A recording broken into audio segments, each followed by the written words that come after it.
Hey guys, Haz here at Shield Canine. Today, I'm going to be showing you guys how to properly fit a prong collar. We're going to talk about how to properly use it and what to avoid doing when you're using it. Okay guys, so the type of collar that I like to use is the Sprenger prong collar. These are the type of prong collars that I use here a lot in my training, and they're the only ones that I'll use. I'll talk a little bit about some other variations of the prong collar and what's available out there at the end of the video. But for now, let's just talk about the Sprenger. Most Sprengers are built just like this, okay? So you have the individual links, which are all removable. You can add as many or take about as many out as you'd like. And then there's the chains on the back, basically a loop with two fasteners. You can buy them also with a swivel fastener. And again, there are different versions of this. This is the basic Sprenger prong collar. I believe this is a 3.2 millimeter. And then there's the connector plate where the links come all the way around and they connect there in the middle. This is my preferred type of collar to use. When you are fitting this to your dog, typically what you're going to do is it is going to go on your dog, and you don't want it hanging. So you see how it's kind of hanging on my arm? You do not want your prong collar to be hanging because the effectiveness is going to be greatly reduced when it's hanging. What you want is, with the appropriate tension on the dog's neck, that the collar remains in contact with the dog's neck all the way around the dog's neck. So you definitely don't want to see any space between the collar and the dog's neck. Hey guys, I'm going to interrupt this video to quickly mention our full suite of online training courses. Visit shieldcanine.ca, train with us completely online. Everything from training your adult dog to be completely off-leash obedience trained to starting a puppy from day one. We have a variety of courses talking about everything from very beginner training techniques to advanced training methods, hours and hours of instructional video from yours truly. Check it out, shieldcanine.ca. It is the most affordable way to train with us.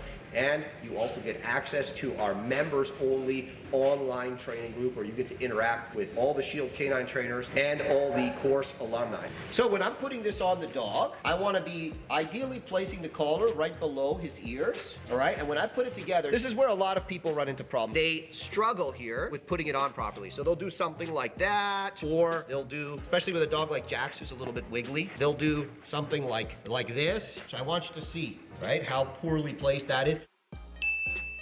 That will 100% come apart, and it will not work properly. The tension will not be even all the way around, and there's going to be an extra pressure point over here, which is not what we want. So the ideal way to put it together is one stud in the hole, and you squeeze,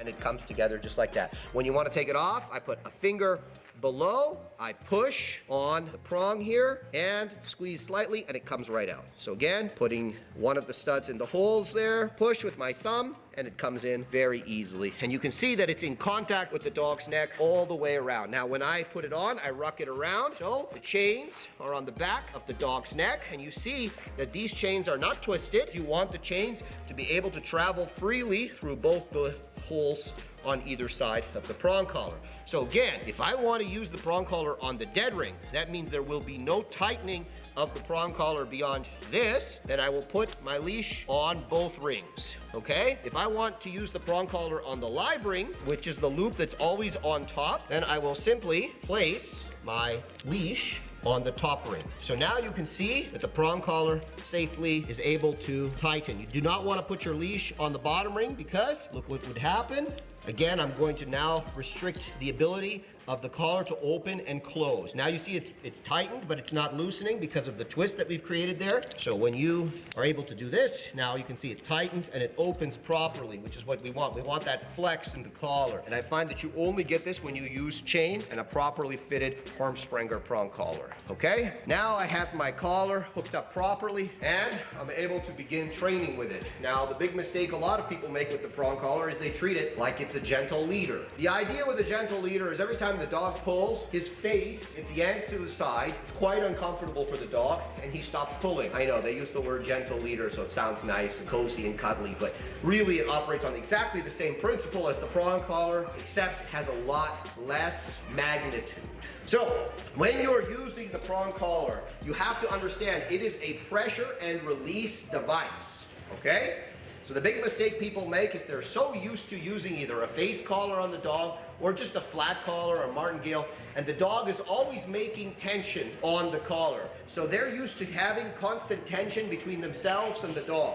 And that is not what you want to do, okay? You want to make sure that there is no tension between you and the dog, and that you only apply the tension in a meaningful context. So whether you're using the collar as a negative reinforcer to create behavior, so for instance, if you want the dog to sit, you can pull up, there's some discomfort, sit, and you stop pulling. The discomfort that you can create with the prong collar is very mild, or you can create a lot of discomfort. And depending on the context, what you're doing or what you're trying to undo in the training will depend on what you're going to be doing with the prong collar. The big mistake people make is they desensitize the dog. When you use a prong collar properly, it doesn't matter if it sits a little bit lower or a little bit higher. I don't stay on the prong collar forever. I progress the dog to other things. But it's a great training tool and a very basic training tool. Maybe if you're not so skilled as a dog trainer, but you want to quickly make some power steering, some control with your dog, and you don't want to use one of those horrible face collars, which your dog hates as well, and you want to use a device that gives you a little bit more clarity and scope, then the prong collar is the device to use. If you are using it, just really quickly, think to yourself, I don't want tension.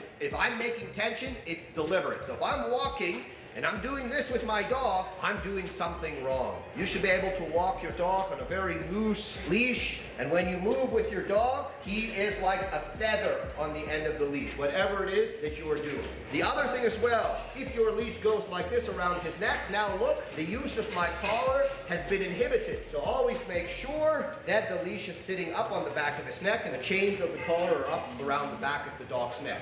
Really quickly, the collar, when fitted correctly, always in contact with the dog's neck. You never push it down over the dog's head. When you use it, you always make sure that there is no pressure on the collar unless you intend to put pressure, and the pressure should not last for more than a second or two. Otherwise, you're probably doing something wrong. It is a fantastic device to use to fix pulling. It is a fantastic device to use in the training for very basic behaviors. And again, you should know what you're doing and be working with a professional. So I'm going to now take the collar off my dog, and I'm going to talk a little bit about some of the other options when it comes to the prong collar to finish off the video. So again, look at my finger. I'm going to push. And you see when I push, these two prongs pop up, squeeze, and it it comes right off. This is an example of a collar that has a nylon connecting the prongs together instead of chains. And a lot of people like this because it's just simply a clip, and you open the clip and now it's super easy. You just put it over the dog's head and close the clip, assuming you've taken the prongs out and fitted it properly, and it will work. I don't like to use these because, again, I find the nylon doesn't work nearly as effectively from a flex standpoint. I find that it doesn't have near the same impact as what you have when you use the chains. It just doesn't move the same way. Now, this prong collar happens to be one of the cheap knockoffs I was talking about. It fits together very poorly, so for sure you can see this one flying apart, right? That's a notorious thing that sometimes happens with prong collars, is that they fly apart at a bad moment. I've never had a Herm Sprenger that was, you know, in good working order ever fly apart on me. Maybe I'm lucky, maybe I'm not. I've certainly had these knockoff collars fly apart on me.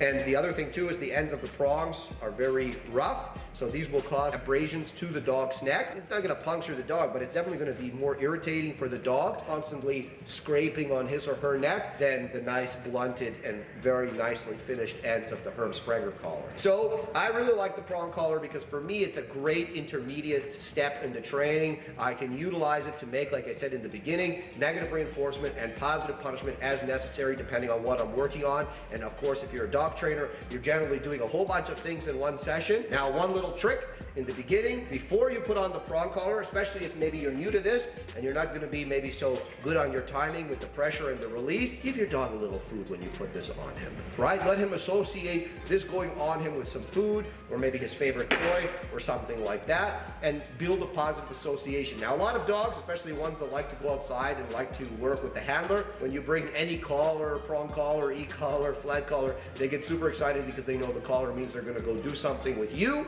and if you have a good relationship with your dog, that's what they want to do anyway. So in terms of the prong collar, there's a right way and a wrong way to use it. Not super loose, not hanging down, nice and snug up on the neck. If you have a very, very strong dog, I will say this, and you've desensitized the dog, make sure that you take some links out of the prong collar and have it very nice and snug up under the ears of the dog. If you haven't, then it doesn't matter. It can be a little bit lower, a little bit higher. Remember, it's a pressure and release device, so make sure that there's not always pressure on the collar, causing needless stress and removing the ability for you to communicate properly with that collar to your dog. Like, subscribe, comment below, and if you haven't taken the opportunity to check out our complete set of online training courses, everything from on and off leash obedience, we talk about how to use the prong collar and the e-collar, puppy training, positive training with food, protection training, helping you with your reactive dog, and much, much more. Thank you for watching.